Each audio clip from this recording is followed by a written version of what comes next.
The sun shone warmly over the quaint suburban development known as Pinewood Heights, a place famed for its neatly trimmed lawns, rows of pastel-colored houses, and a friendly, small-town atmosphere.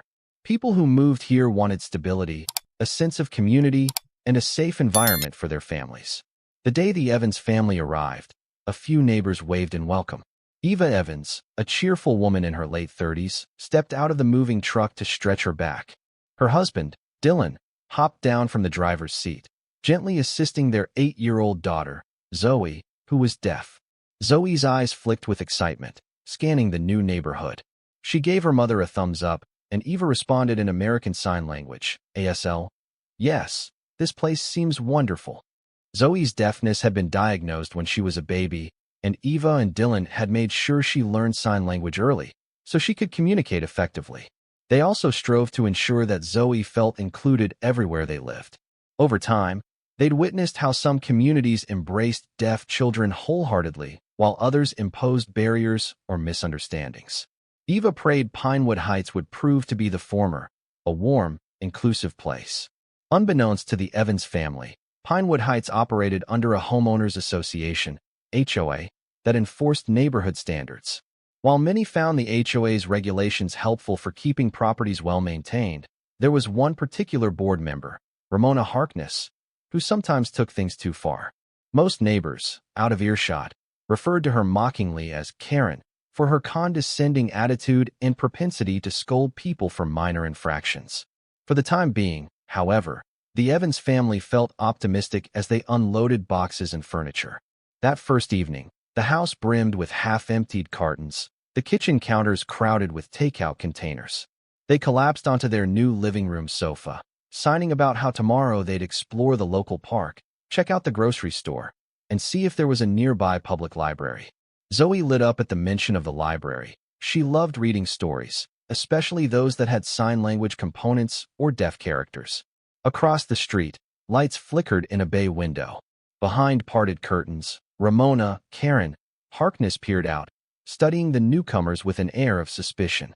She disliked disruptions to her carefully ordered world, and a new family moving in always set her on edge. Yet at that moment, Eva and Dylan had no idea who she was or how she might eventually complicate their lives. All they felt was hope. For better or worse, Pinewood Heights was now their home, and nothing in that moment foretold the drama to come. A drama that would revolve around Zoe, her sign language books, and the disturbingly controlling impulses of an HOA Karen. Zoe Evans had always found solace in books. Though deaf, she had grown adept at reading from a young age and loved immersing herself in stories. When a text contained pictures of ASL signs, she'd examine each page, practicing the movements, sometimes teaching them to her parents. Reading gave her a window into worlds both real and imagined, worlds where she could find deaf characters or learn new vocabulary to express herself. On their second day in Pinewood Heights, Eva discovered there was a small county library branch just a short drive away. Thrilled, she and Zoe hopped into the family sedan one morning and headed there, passing rows of suburban houses with rosebushes in bloom. Zoe gazed out the window, noticing local kids riding bikes, neighbors chatting over fences, and a peaceful sense of order. When they arrived, the library was a modest but charming brick building. Posters in the windows advertised reading clubs and community events. Once inside, Eva realized the children's section was well-stocked but had only a few sign language resources. She inquired at the front desk, and a friendly librarian named Dorothy Monroe explained that while the library had some deaf education and ASL-themed books, it wasn't a huge collection. All the same, let me see what we have in the system, Dorothy said, typing into her computer. We might be able to request more from other branches. Meanwhile, here's a small shelf with deaf culture and ASL titles. Eva and Zoe wandered over. Zoe's eyes lit up upon spotting a slim, illustrated volume titled My First 100 Sign Language Words. Another called Adventures in Deaf Culture also caught her eye. She carefully pulled them down, flipping pages to see if they contained pictures of signs, cartoonish drawings of deaf characters, or glossaries with instructions. Zoe ended up checking out 3 books, hugging them to her chest as Dorothy created a new library card under Eva's name. Once done, Zoe gave Dorothy a shy wave, and Dorothy responded by signing a clumsy attempt at thank you. Zoe giggled, kindly showing her the correct motion. Dorothy promised to practice. Eva beamed. This was exactly what she wanted for Zoe. A supportive environment, small gestures from others that made her child feel included. Little did Eva suspect that not everyone in Pinewood Heights would show that same warmth.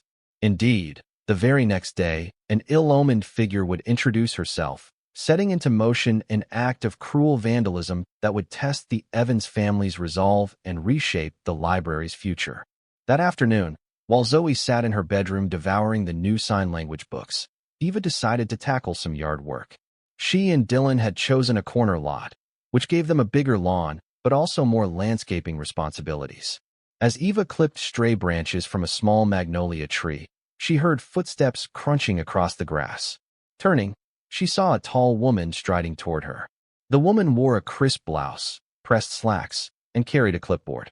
Her expression was stern, her lips pressed in a tight line. Eva offered a polite smile, though she felt a bit wary. "Hello," she greeted. The woman nodded curtly. "I'm Ramona Harkness," she announced, pausing as if expecting Eva to already know who she was. "I'm on the Pinewood Heights HOA board." "Oh, hi. I'm Eva Evans," Eva replied, wiping sweat from her brow. "We just moved in a couple days ago." Ramona let her gaze sweep across Eva's yard, eyes flicking disapprovingly at some cardboard boxes stacked near the side of the house. "Yes, I can see that. Are you aware of our regulations on how long moving supplies can remain visible from the street?" Eva blinked. Well, we're still unpacking. I'll move the boxes to the garage soon." Ramona nodded, scribbling something on her clipboard. "You should. We keep a tidy neighborhood." She pursed her lips. "We also have guidelines regarding lawn decorations, noise levels, fence heights, and other matters. I'll be distributing a copy of the HOA manual to your mailbox." Eva forced a polite tone. "Thank you, Miss Harkness. We'll make sure to follow them."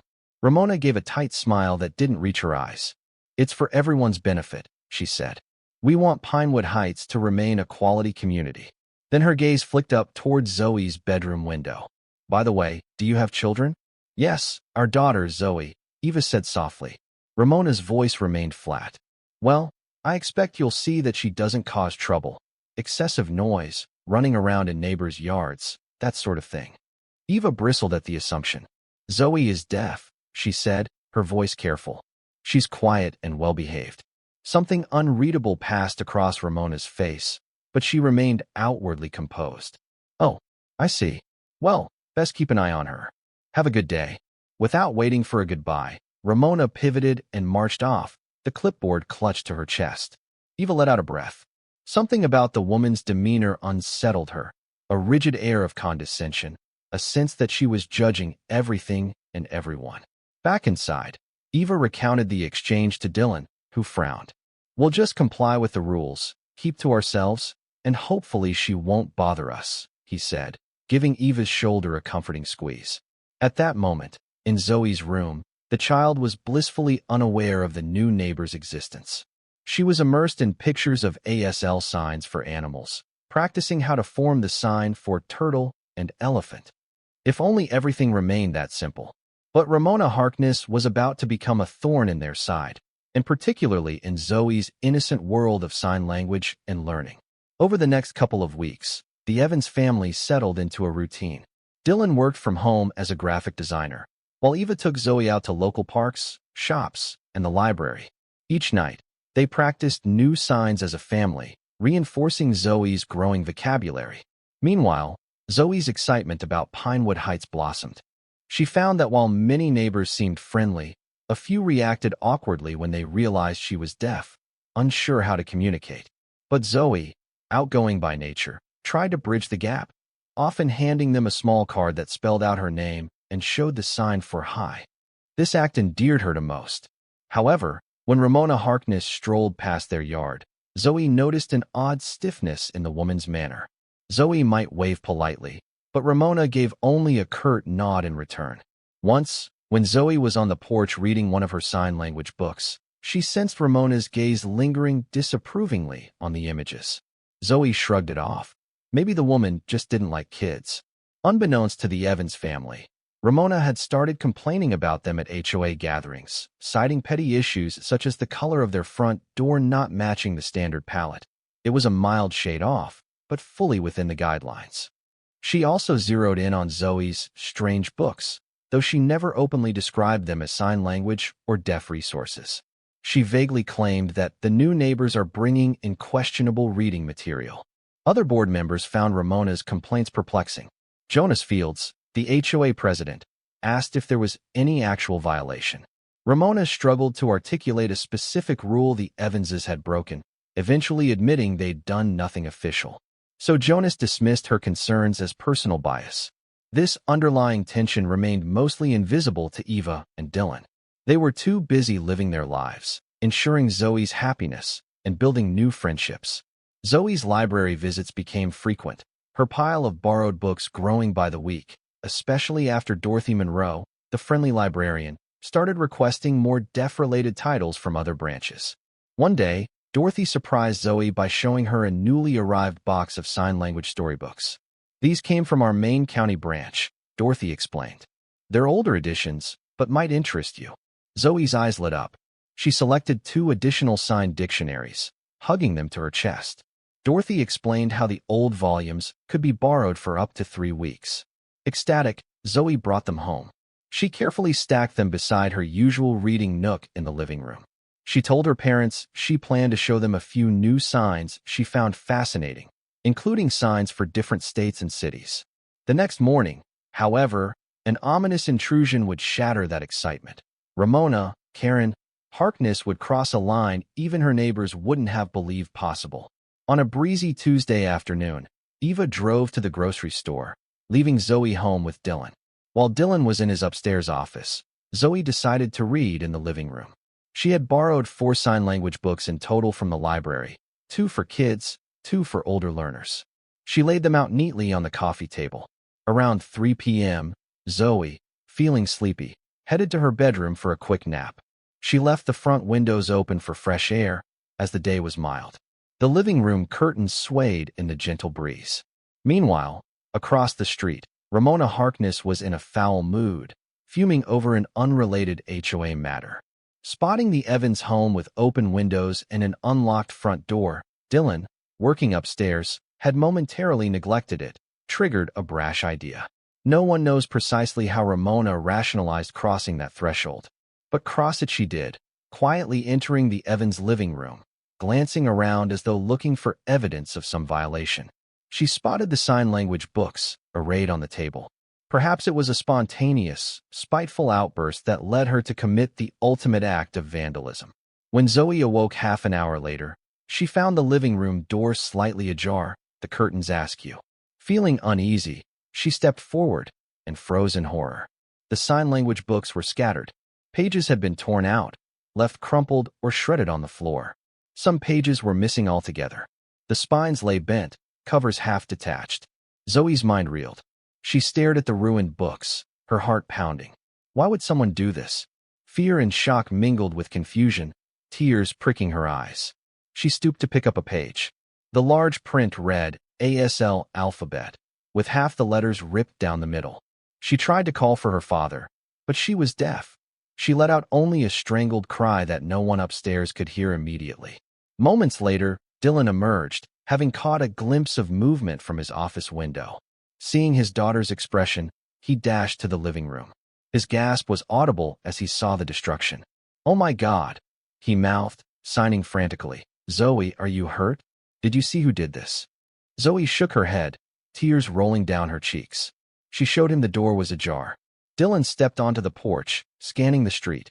No sign of an intruder. Racing back inside, he consoled Zoe. "We have to call the police, and we'll tell your mother," he signed. Zoe nodded numbly. In her mind, she kept thinking, who would hate sign language books so much that they'd tear them to shreds? Eva returned from the grocery store to find the living room a crime scene. The police arrived shortly after, filing a report. The officer asked if they suspected anyone. Dylan hesitated. Their main friction so far had been with Ramona, but could she have done something so vile?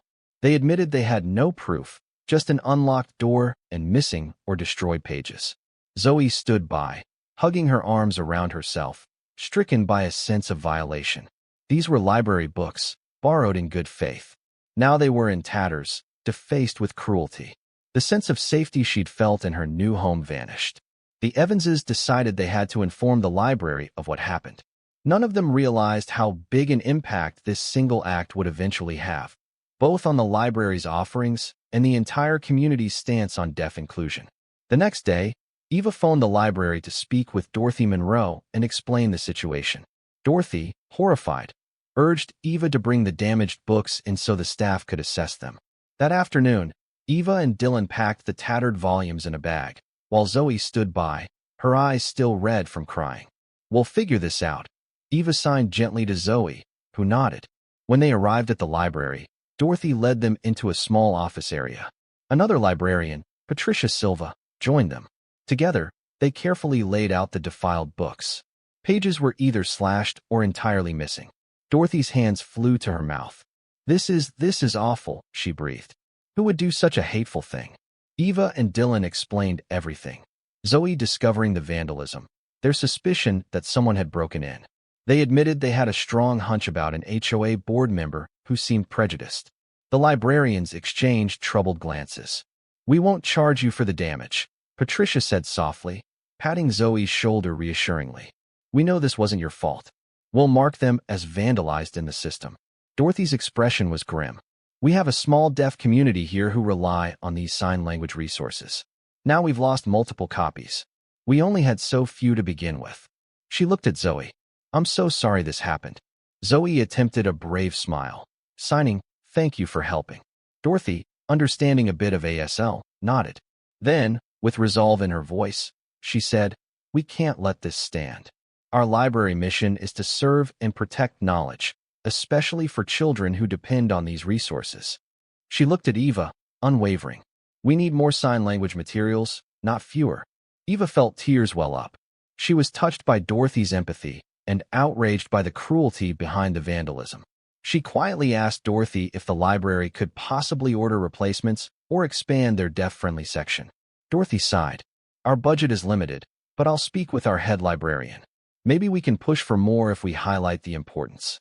Patricia added, "We do have donors from time to time, and special grants exist for inclusive library collections. This tragedy might be a catalyst." Eva nodded, feeling a mix of sorrow and hope. If these destroyed books spurred the library to improve its ASL offerings, perhaps something positive could emerge from the pain. They parted ways with Dorothy, who promised to keep them updated. Outside, Zoe clung to Eva's hand, her gaze distant. In the following days, the library staff circulated the vandalism story among colleagues. Word spread beyond the library walls. A deaf child's sign language books had been maliciously torn apart, fueling calls for more robust resources. Meanwhile, at Pinewood Heights, rumors about the break-in took on new life, with many neighbors expressing shock and condemnation. Yet not everyone was supportive, particularly not Ramona Harkness, who quietly bristled at the notion that some were suspecting her involvement. Still, seeds were planted. Dorothy and the library staff felt determined. If some bigot wanted to destroy deaf resources, then they would respond by amassing an even larger collection, shining a light on deaf education. The question was, would the local government and donors rally behind them? The stage was set for a potential transformation, one that no single Karen could easily thwart. While the Evans family grappled with the aftermath of the vandalism, Ramona, Karen, Harkness continued her daily patrols around Pinewood Heights. Neighbors whispered that she seemed more on edge than usual, glaring suspiciously at passers-by, scribbling on her clipboard whenever a trash can was left out too long. A few residents privately speculated about her involvement in the break-in at the Evans home, though they lacked proof. One late afternoon, as Eva stepped out to walk their small dog, she spotted Ramona near the sidewalk, tapping her foot as though waiting for Eva. With reluctance, Eva approached. Ramona fixed Eva with a pointed look. "I hear there was some incident at your house," she said, her tone devoid of sympathy. "The police were around." "Care to explain?" Taken aback, Eva paused. "Someone tore up my daughter's library books, sign language books. It's a serious matter." Ramona's expression remained cold. "Any sign who did it?" Eva swallowed. She wanted to accuse Ramona right there, but held back. "No definitive proof," she said carefully. We suspect it might be a hate crime against deaf culture. Ramona sniffed dismissively. Hate crime? That sounds dramatic. Maybe it was a random intruder. This is why we lock our doors. The insinuation that Eva was at fault for leaving the door unlocked stung. Eva bristled but forced composure. Regardless, it's cruel to tear pages out of a child's sign language books. Hard to imagine it was random. Ramona shrugged. These days, who knows? Anyway, I hope this incident won't lead to more drama in the neighborhood. We strive for quiet here. With that, she turned and walked away. Eva stared after her, anger coiling in her stomach. The woman's callous indifference fueled her suspicion that Ramona might indeed be guilty. Yet there was no direct evidence. That evening, Eva shared the conversation with Dylan, who scowled. She's definitely a suspect. But let's focus on helping Zoe heal and on the library's efforts. Karen can keep denying it. Eventually, her cruelty will catch up with her, one way or another. Zoe, overhearing bits of the discussion, typed a message on her tablet for them. What if it happens again? I'm scared. She also wrote that she was worried about borrowing library books in case they got ruined. Eva hugged her daughter. We'll keep the house locked, and we'll watch out. The library is on our side. You'll keep learning sign language. Don't let fear stop you. Zoe nodded, though her eyes glistened. The heartbreak of seeing her beloved books destroyed lingered. Meanwhile, the library was already in motion, planning to highlight deaf resources more prominently. While the Evans family clung to hope, Karen's simmering hostility threatened to erupt again, potentially pushing the entire neighborhood into a conflict over acceptance and empathy.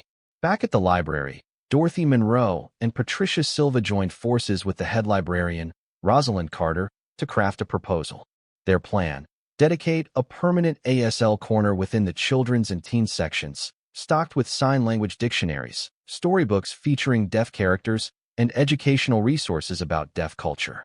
Rosalind, a seasoned librarian with decades of experience, saw this as an opportunity to address a gap in their offerings.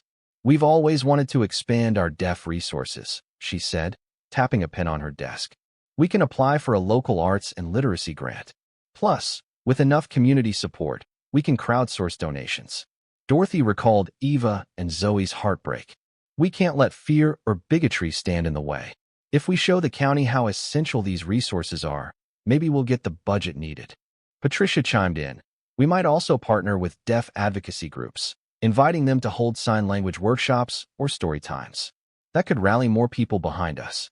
All three librarians felt a surge of purpose. The more they spoke, the more expansive their vision became. They could transform that single dusty shelf of deaf books into an entire corner, replete with signage, interactive DVDs, picture dictionaries, even a small display of deaf history or famous deaf achievers. They scheduled a meeting with the library's board of trustees to present the idea. In their pitch, they intended to reference the recent vandalism incident. Though the county library system was strapped for funds, a well-documented community need and a demonstration of local support might sway decision-makers. Meanwhile, Dorothy quietly gathered testimonies from families who used deaf resources, including Eva's. She asked if Eva would be willing to speak or write a letter describing Zoe's experience. The heartbreak of seeing her sign language books ripped apart and the importance of having safe, welcoming access to such materials. Eva agreed wholeheartedly. The librarians also reached out to a local deaf community center.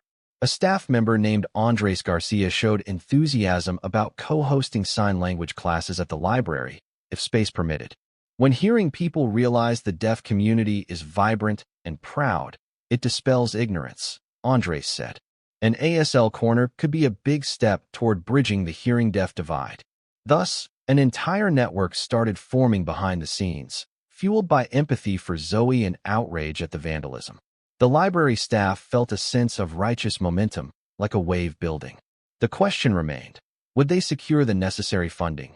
And how would Pinewood Heights HOA board member Karen react if she discovered that her sabotage had indirectly sparked a major investment in deaf resources? One thing was certain, the stage was set for a bigger confrontation, not only in the library but within the local neighborhood itself. Acceptance or prejudice, empathy or fear, these forces hovered, ready to clash. When Dorothy and Patricia approached the library board of trustees with their proposal for an ASL corner, they presented a thorough breakdown.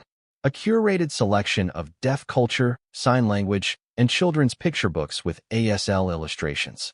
A selection of DVDs featuring sign language lessons. A small interactive station with touchscreen lessons or sign language learning apps. Occasional workshops co-sponsored by local deaf advocates. The board, initially hesitant about cost, perked up when Dorothy explained how community outrage over the vandalism might translate into donations.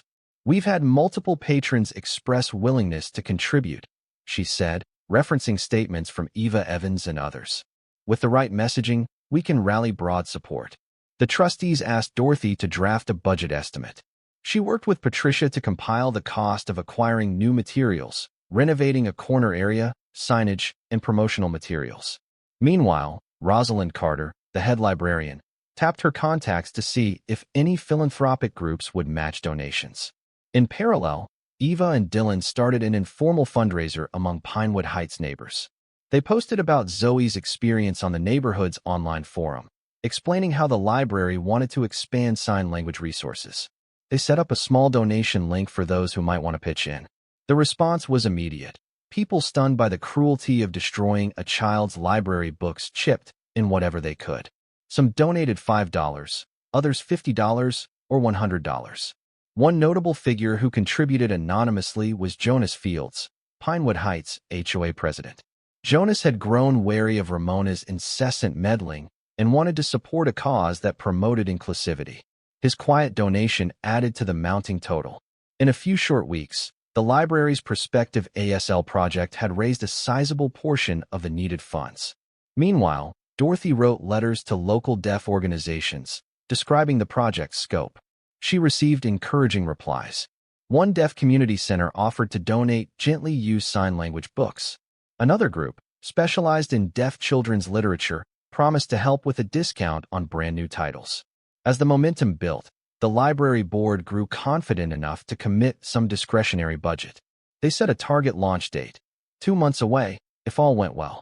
They envisioned unveiling the Pinewood ASL Corner with a small celebration, inviting local deaf residents and hearing allies to attend. All of this was happening quietly but steadily.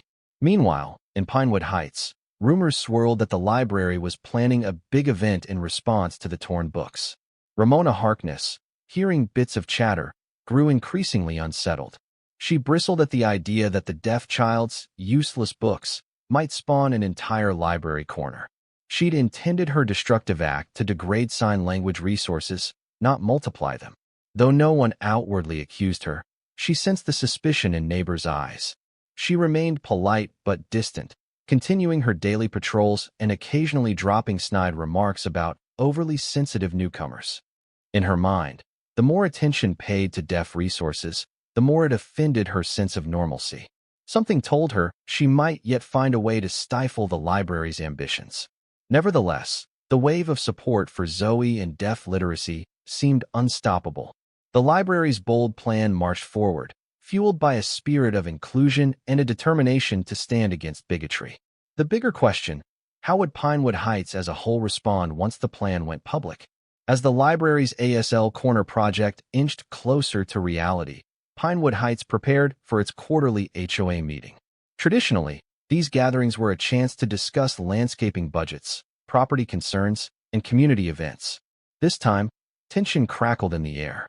Several neighbors supportive of the Evans family intended to speak about the break-in and urge the HOA to condemn the vandalism, or at least reaffirm tolerance for deaf families. When meeting night arrived, the community center was unusually crowded. Neighbors trickled in, signing their names on a registry. Jonas Fields, the HOA president, opened the session with the usual formalities, then moved to open-floor topics. Eva and Dylan stood. Dylan cleared his throat. "Thank you for letting us speak. We're new to Pinewood Heights, my wife Eva, my daughter Zoe, and I. As you may know, someone broke into our home, tearing pages out of Zoe's sign language books." A murmur rippled through the crowd. "We still don't know who, but it was a cruel act that's affected Zoe deeply." Eva added, "We'd like the HOA's support in denouncing such actions and encouraging acceptance of deaf culture." Our daughter belongs here as much as anyone. Some neighbors applauded. Others murmured agreement. Ramona Harkness sat stiffly at the board table, arms folded, eyes narrowing. A friend of Eva's, named Nadia, spoke up from the audience. We also want to mention the library is creating an expanded ASL section, thanks to the outpouring of support. Many of us in Pinewood Heights are donating. We hope the HOA can publicly endorse this effort. Jonas nodded, looking thoughtful. Certainly, we all want to ensure families feel welcome. As far as official HOA endorsement, we can discuss a statement of solidarity. Are there any objections from the board? At that moment, Ramona Harkness cleared her throat, speaking in a brittle tone. While I sympathize with the family's misfortune, I question whether the HOA should involve itself in library initiatives or take sides on unproven allegations. We have no evidence of who committed the vandalism. The police haven't charged anyone. Dylan bristled. We understand there's no formal suspect, but we expect the HOA to stand against hateful acts. Ramona's lips pressed tight. Certainly, we oppose all forms of crime, but we mustn't overreach. Our focus is property maintenance, neighborhood aesthetics, and so on. This library expansion, well, good for them if they want it, but it's not an HOA matter. A handful of neighbors frowned. One older man rose. Karen, Miss Harkness, maybe the HOA can't fix everything, but a statement supporting deaf families and praising the library's new corner is hardly controversial. Ramona forced a chilly smile. I never said we shouldn't support deaf families. I only suggest we keep official business official. Let's not drag the HOA into personal dramas. This dismissive remark stirred indignation in the room. Another neighbor cried. A child had her books destroyed. That's not a minor drama. It's hateful. Others chimed in, urging the board to step up. Jonas, sensing a majority in favor of a supportive stance, indicated he'd draft a short statement for a vote. Ramona fumed, but couldn't muster enough backing to block it. She realized that the tide had turned. People in Pinewood Heights weren't going to ignore or trivialize the Evans family's plight. When the board voted, they passed a resolution condemning vandalism and encouraging respect for all residents, including those with disabilities. Ramona cast a lone dissenting vote, quietly seething. The meeting ended with a round of applause, though a tense undercurrent remained. Outside, Eva and Dylan felt relief. True, the statement was mostly symbolic, but it reaffirmed they weren't alone. Meanwhile, Ramona's stony glare followed them from afar, fueling an uneasy suspicion that her meddling might escalate. Would she dare sabotage the library's new ASL corner? In any case, the Evans family and their allies would not cower. The library unveiling approached, promising a wave of positive change that no single Karen could easily quash. Within the county library, a flurry of activity set the stage for the big reveal. Dorothy Monroe and Patricia Silva, bolstered by the board's partial funding and a swell of local donations, began ordering sign language dictionaries, children's picture books featuring deaf protagonists, and educational posters. They cleared a cozy nook in the children's section, painting the walls a soft teal. Large letters spelled out ASL and deaf culture across a newly installed banner. They rearranged shelves to create a dedicated zone, with a padded reading bench for kids. On the walls, they hung simple charts of the ASL alphabet and common signs for families to learn. The library's IT staff installed a small touchscreen kiosk loaded with sign language apps. Volunteers from a local deaf community center offered to host monthly sign and story sessions for hearing and deaf children alike. Each day, new books arrived, vibrant illustrated guides, whimsical storybooks about deaf heroes, advanced dictionaries for older learners or parents. Dorothy beamed at how swiftly the shelves filled. She'd also curated a display highlighting deaf art and short biographies of influential deaf figures like Helen Keller, Marlee Matlin, and Sean Bertie. News of the upcoming ASL Corner launch trickled into local newspapers and social media.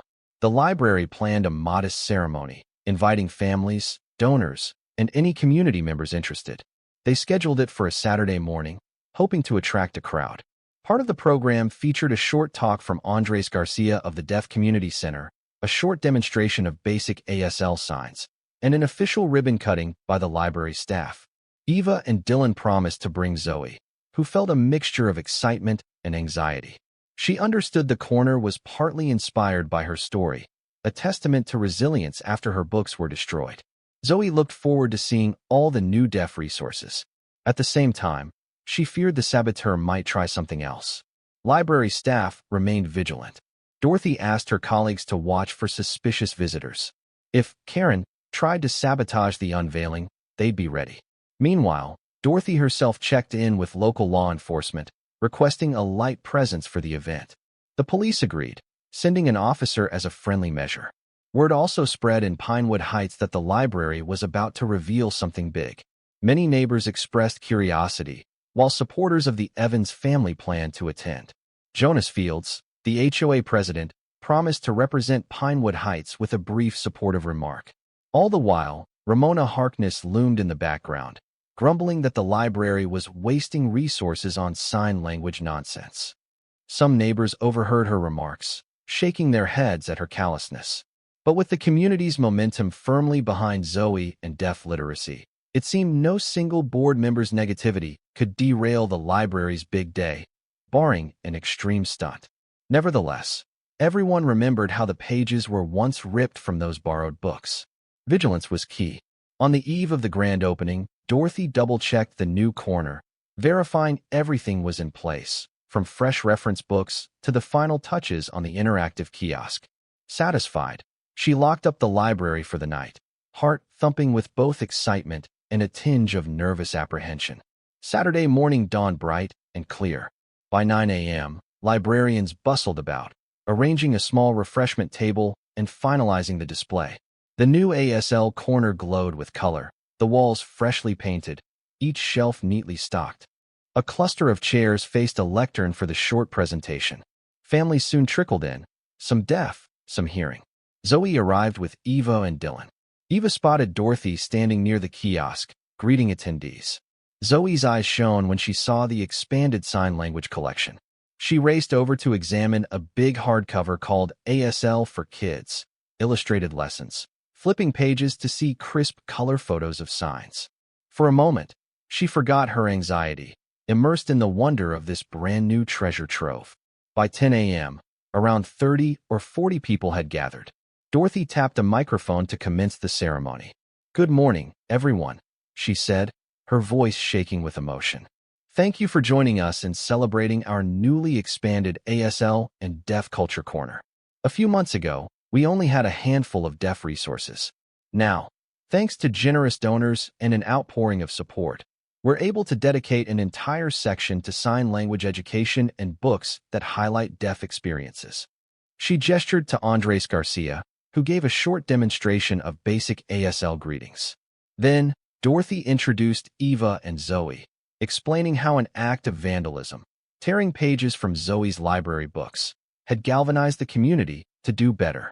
People clapped warmly, some signing applause, jazz hands in the air, to accommodate deaf etiquette. Zoe flushed at the attention, but overcame her shyness to sign, "Thank you for helping deaf kids," while Eva interpreted aloud. Applause swelled. Eva's eyes glistened with tears. Next, Jonas Fields, the HOA president, said a few words about Pinewood Heights supporting all residents. The library staff presented him with a small plaque acknowledging the neighborhood's donations. Jonas accepted graciously, ignoring the scowl from a certain figure lurking in the back. Ramona Harkness stood there, arms crossed, face taut with disapproval. As Dorothy moved to cut the ribbon strung across the corner's entrance, Ramona unexpectedly stepped forward. For a split second, tension rippled through the crowd. Was she about to cause a scene? But she only said, in a stiff voice, "I'd like to point out that reading is valuable for everyone, deaf or otherwise. Let's ensure we keep a balanced approach, not over-focusing on one demographic." A hush descended. Some attendees shot her puzzled or angry looks. Dorothy, caught off guard, managed a polite reply. "This corner is open to all, Miss Harkness. We're proud to expand our deaf resources without diminishing others." Ramona gave a curt nod and stepped back, as though content to have made her statement. A few watchers exchanged glances, recalling how many suspected her of vandalism. Still, no direct confrontation erupted. Dorothy swiftly cut the ribbon, drawing cheers. People poured into the new corner, exploring the shelves. Ramona lingered on the fringes, eventually slipping out the door with a frustrated sigh. If she'd hoped to overshadow the event with negativity, she'd failed. Joyful chatter reigned as deaf children and hearing children browsed side by side, discovering new books, demonstration videos, and the sleek sign language kiosk. Zoe wore an expression of awe. Never had she seen such a comprehensive display dedicated to deaf culture. By midday, the event wrapped up, but the new corner remained abuzz with families. Dorothy and Patricia glowed with triumph. The sabotage that had once destroyed Zoe's borrowed books had indirectly sparked a movement, culminating in a library resource that dwarfed anything Pinewood Heights had seen before. Outside, a mild breeze ruffled the trees. Eva and Dylan paused in the library's parking lot, watching Zoe skip ahead with her arms full of newly checked-out sign language storybooks, this time safe from destruction, surrounded by a protective community. Eva whispered to Dylan, "We made it. No matter who tore those pages, they lost." Dylan nodded, relieved. Yet the story wasn't quite done. Ramona's final remark hinted she might still find ways to meddle. But for now, the library's success overshadowed her. A tide of acceptance had swelled, championing Zoe's right to read, learn, and be proud of her deaf identity. In the weeks following the ASL Corner's grand opening, Pinewood Heights buzzed with talk. Many neighbors who had attended the event praised the library for its inclusive initiative. Some recounted how moved they were by Zoe's presence and how wonderful it was to see deaf children exploring a wide range of books. A few families even started learning basic sign language at home, prompting chance encounters where children from hearing families practiced signs with Zoe on the sidewalk. Dorothy reported that the library's deaf-related materials were in high demand. The new corner often bustled with visitors, some deaf, many hearing, wanting to learn. The monthly sign and story sessions hosted by Andres Garcia drew both children and adults, forging new connections. Meanwhile, at the HOA, Ramona Harkness's influence waned further.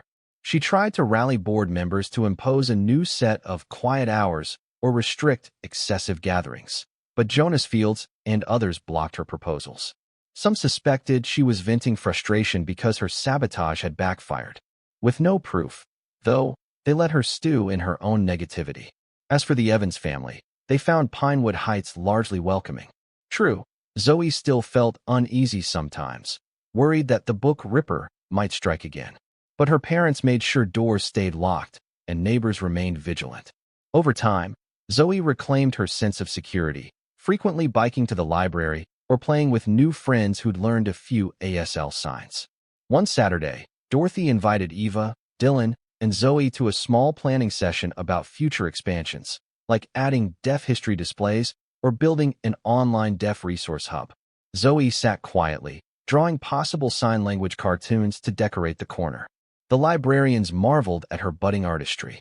Eva's eyes sparkled with gratitude. Who would have guessed? She thought. Out of such cruelty could come so much good. In a broader sense, the entire community learned from the ordeal. They discovered that even a single hateful act could galvanize people to stand up for what's right. Pinewood Heights was far from perfect, but solidarity had blossomed.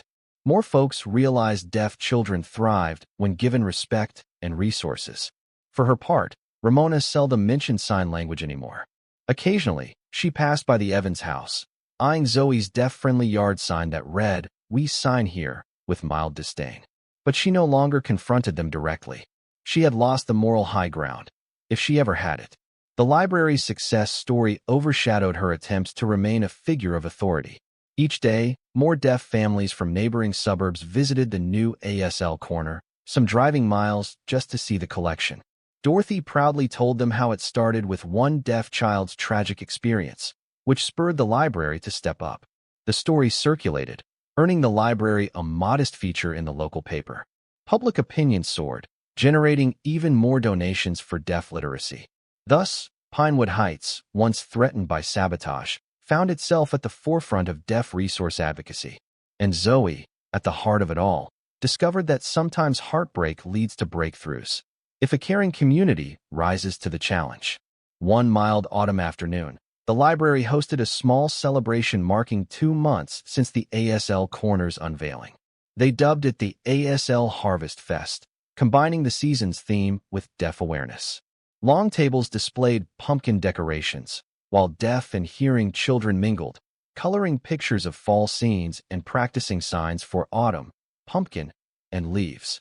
Zoe and Eva were there, greeting new visitors. Dorothy read a short children's story using both spoken English and sign language, assisted by a deaf interpreter from the community center. The gathering concluded with cookies, apple cider, and a rousing cheer for the library staff. At the end of the event, Dorothy quietly presented Zoe with a small token, a brand new sign language dictionary bearing an inscription on the inside cover. To Zoe, whose courage and love for reading helped us create something wonderful. Keep signing, keep shining. Zoe beamed, hugging Dorothy in thanks. Just then, Jonas Fields arrived, stepping forward to announce a piece of good news. I'm proud to share that the Pinewood Heights HOA will officially sponsor a quarterly deaf culture night here at the library, he said, drawing applause. We want to stand by our deaf residents and keep building on what's been achieved. Eva glanced at Ramona Harkness, who, surprisingly, had shown up to the event but lingered near the back. Ramona's face wore a forced smile, arms crossed. She said nothing, overshadowed by the wave of positivity. Even if she internally seethed, her attempts to block or belittle deaf resources no longer held weight. The community had chosen a path of inclusion. As people filtered out, Eva caught Zoe gazing at the library's sign language shelves, newly restocked with yet more additions. Zoe ran her fingers along the spines of dictionaries and storybooks. She turned to her parents, signing, I love it here. Eva and Dylan nodded, their hearts full. The fear that once gripped them had eased, replaced by a warm sense of belonging.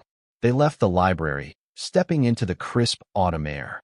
The entire journey, the vandalism, the heartbreak, the library's transformation, the neighborly solidarity, culminated in this moment of triumph. They'd turned an act of cruelty into a cause that enriched not only Zoe's life, but the lives of many. Pinewood Heights, for all its challenges, ended up celebrating difference rather than stifling it. The library's new ASL section stood as a beacon, proof that compassion can overpower ignorance. And though Ramona, Karen, Harkness might remain on the HOA board, scribbling petty notes on her clipboard, she could no longer sabotage deaf children's dreams. In the months that followed, the library continued adding sign language videos, hosting deaf presenters, and forging new alliances. Zoe thrived, her reading level soaring. She even taught short sign lessons to local kids who wanted to talk with her more directly. Their excited laughter often echoed across the library's aisles. In the end, the story concluded with a happy ending. The deaf child sign language books, once torn, were replaced by an entire corner of resources that far surpassed what anyone had imagined. The sabotage was overshadowed by a greater good, and Pinewood Heights, no longer ignorant to deaf culture, emerged stronger, kinder, and more united than ever.